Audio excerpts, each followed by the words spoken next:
With me in the studio are two wide-awake sleep experts, Dr. Alison Bentley and Dr. Nomathemba Chandiwana from the Restonic Izincha Sleep Clinic at Wits University. A warm welcome to you both. Thank you very much for joining us today. Alison, let's start with you. How many hours of sleep should we have per night, or is it different for each person? What's key about sleep is that you have to get enough sleep for you. And enough sleep, the whole point of sleep is to make you ready for the next day. If you get however many hours you get and you are fine the rest of the day, you're not sleepy, you function well, you're not tired, then you're getting enough sleep. That's really the answer. So it's more about daytime function than it is hours of sleep. The two big sleep disorders is quantity and quality of sleep. So it is about the number of hours you get, but then for those hours, they need to be good quality sleep. So if you get poor quality sleep, you might be sleeping 7-8 hours. But if you wake up in the morning and you feel exhausted and then you feel tired during the day, there's still something wrong with your sleep. You've mentioned sleep disorders now. So how many of them do you get and how do you diagnose them? There's 85, 100 different sleep disorders, some of them extremely rare, and some of them are subsets of others. So you might start off with sleep apnea, and under that there's about 8 different types of sleep apnea. So the most common ones, what would those be? One is insomnia, which is not getting enough hours of sleep. The other one is hypersomnia, and that's getting the hours but feeling sleepy during the day. And I mean, we're talking about sleeping in meetings, sleeping in front of the TV, sleeping while driving, so that kind of really excessive sleepiness during the day. And the last one is parasomnias, which is kind of the weird things that happen in the middle of the night. Sleepwalking, sleep talking, that kind of thing. Those are 3 big groups. Nomathemba, you are associated with Izincha, which is a HIV clinic. Why did you start a sleep clinic? How do the two relate to each other? It's an unusual pairing, but sleep disorders affect all different populations, including people living with HIV, what our institute Izincha is known for. So this pairing together with the Restonic Izincha Sleep Clinic and Alison, top sleep expert in the country and who's taught us a lot about sleep. That's how the pairing came together, because in one of our big trials, we're seeing people that weren't sleeping well. These were people who were living with HIV. Why does HIV affect sleep? How does it work? It affects sleep in a number of different ways. So one, we know that people living with HIV have got a lot of added stress and are more vulnerable than the average person. If you look in our country, we know the poverty levels that people are concerned about, the stress, and also stigma related to sleep. But that's not only that, some of the medications themselves can cause disruptions with your sleep. They can cause you to not sleep enough or sleep too much. And also HIV itself, for reasons that we don't quite understand, sleep itself affects your circadian rhythms and how you sleep. So just to get back to the medications, are you talking about antiretroviral treatment? Yes. So some of the older antiretroviral treatment, efavirenz being the one that we used before, that really did affect people's sleep. So we wouldn't give it to people who were shift workers, for example. What we have currently, though not as much, which is called TLD, can cause some insomnia. So it's a combination of things. It could be personal things to do with yourself, it could be your aging, the treatment that you're on, and people living with HIV could have other diseases as well that affect their sleep.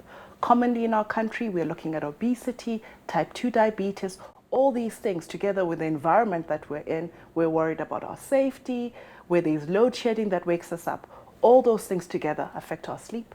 Now, Alison, if you have diabetes and it affects your sleep, why does it do it? How does it work? What's the medical reason behind it? Firstly, part of the reason why you get type 2 diabetes is often obesity, that you put on weight. And that weight will increase your risk of sleep apnea. And so that's going to be part of it. But as complications of diabetes, you can get nerve damage in the legs, and that can give you restless leg syndrome and periodic limb movements at night. And then you can have insomnia because you just are living in the stressful environment that everyone else is.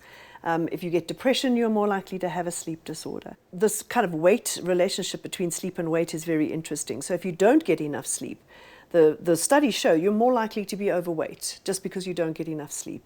So if you don't get enough sleep and then you're a bit overweight and then you get type 2 diabetes and then you put on weight a little bit more and then you get sleep apnea. But I give you some numbers. I mean, patients who have type 2 diabetes, about 60% of them are likely to have sleep apnea. Patients are more likely to have sleep apnea if you have cardiac disease. If you have depression, more likely to have a sleep disorder. So there's many other chronic conditions where we see all of these sleep disorders, the prevalence actually getting higher within these disorders. So it's a really important combination. And why would you get fat if you don't sleep well? The relationship with weight is that you get woken up hundreds of times a night. You're going to wake up tired. You're going to be tired during the day. You're going to avoid exercise. You're going to calorie hunt. You're going to put on weight. And added to that, some of the hormones that replenish whilst you sleep, leptin and ghrelin, they are not doing their job because you're not sleeping well. After the break, we'll speak further to Dr. Alison Bentley and Dr. Nomathemba Chandiwana of the Restonic Essentia Sleep Clinic at Wits University.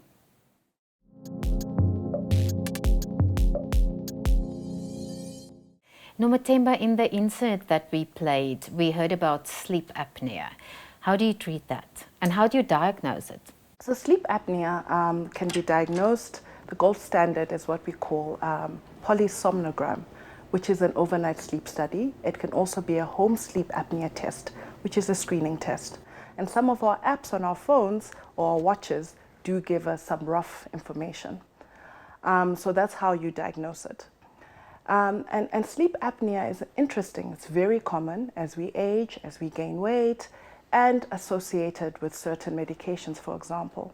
The gold standard is something that we call CPAP, which is positive airway that goes into your throat and keeps it open, so you're getting enough air and you're moving air at night. However, that's extremely expensive, especially in South Africa, where I think one of our ethos is that sleep medicine should not be elitist medicine. 80% of our population does not have access to things such as CPAP.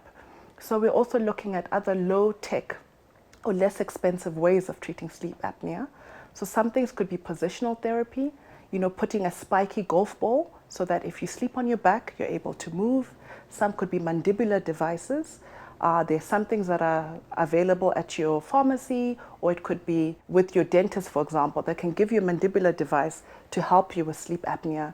And if there is a surgical reason that you have sleep apnea, mostly in children, you would have a tonsillectomy and getting their adenoids out, because sleep apnea does affect children as well. Alison, we have spoken about cost now. Nomathemba mentioned that.